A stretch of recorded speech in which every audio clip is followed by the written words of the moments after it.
Hola, ¿cómo están?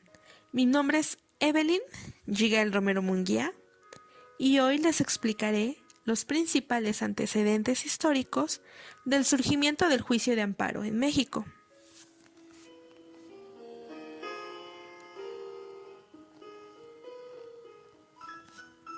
Espero y estén listos para nutrir y enriquecer los conocimientos históricos en este tema.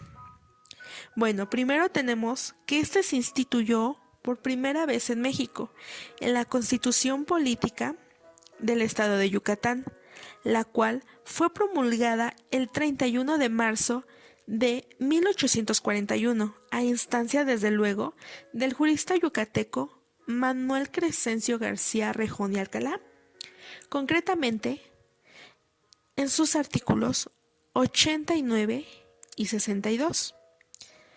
Del contenido de estos artículos se obtienen las principales modalidades del amparo, en ese entonces las cuales eran el amparo por violación de garantías individuales por juez de primera instancia, para lo cual conocería a su superior jerárquico. Después tenemos al amparo contra actos del gobernador por violaciones a la Constitución, de que conocería la Corte Suprema de Justicia del Estado y sus resoluciones tendrían solo efectos particulares. Después tenemos al amparo contra actos inconstitucionales del Legislativo, de los cuales igualmente conocería la Corte Suprema, y con efectos particulares, desde luego, por primera vez el juicio de amparo es introducido en la Constitución Federal de 1847. Esto debido a los esfuerzos políticos del jurista jalisciense Mario Otero, esto plasmándolo con su voto particular y posteriormente en el artículo 25 del Acta de Reformas Constitucionales, las cuales fueron aprobadas el 18 de mayo del mismo año.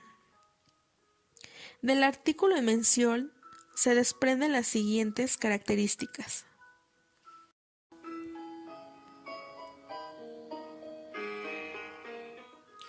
Su conocimiento era competencia exclusiva de los tribunales de la Federación, rasgo que hasta la fecha no ha sido modificado. Protegía a los habitantes de la República en el ejercicio y conservación de los derechos que les concedía la Constitución, por ataques de los poderes legislativo o ejecutivo, ya sea federal o estatal. Excluía al Poder Judicial de dicho control. La protección solo se impartía en el caso particular sobre el que versara el proceso, sin hacer ninguna declaración general respecto de la ley o acto que lo motivara. A esto también se le conoce como la fórmula Otero. Luego, en ese mismo año, el 26 de julio, el editor Vicente García Torres presentaría la primera demanda de amparo contra la confiscación de su imprenta y la persecución de su persona en el ánimo de encarcelarlo, lo cual sería seguida junto con otras 4 más. El 23 de agosto de 1848, y no sería hasta 2 años después que sería emitida la primera sentencia de amparo y protección de la justicia, la cual fue dictada el 13 de agosto de 1849 por el juez de distrito. La siguiente demanda de amparo fue solicitada por Manuel Verástegui contra una orden de destierro emitida por el que entonces gobernaba el estado de San Luis Potosí. Ello a pesar de que en aquel año aún no había sido emitida la ley de dicha materia, por lo que se puede señalar que dicho amparo constituye un ejemplo fehaciente de la aplicación judicial directa de un precepto constitucional que en aquel amparo el juez a mano otorgó la protección de la justicia federal a Verástegui, bajo la argumentación de que dicha orden no era consecuencia de ningún juicio y el pronunciamiento lo había expedido el Poder Ejecutivo del Estado, cuando debía haber sido el Poder Judicial quien lo emitiera. Al tratarse de una pena, así, el 5 de febrero de 1857 se promulgaría la Constitución Política de los Estados Unidos Mexicanos, que por primera vez incluiría en su texto original al juicio de amparo. No obstante, sería hasta 4 años después, en noviembre de 1861, que sería expedida, por fin, la primera legislación secundaria en materia de amparo, la cual fue promulgada por Benito Juárez, bajo la denominación de Ley Orgánica de Procedimientos de los Tribunales de la Federación, que exige el artículo 102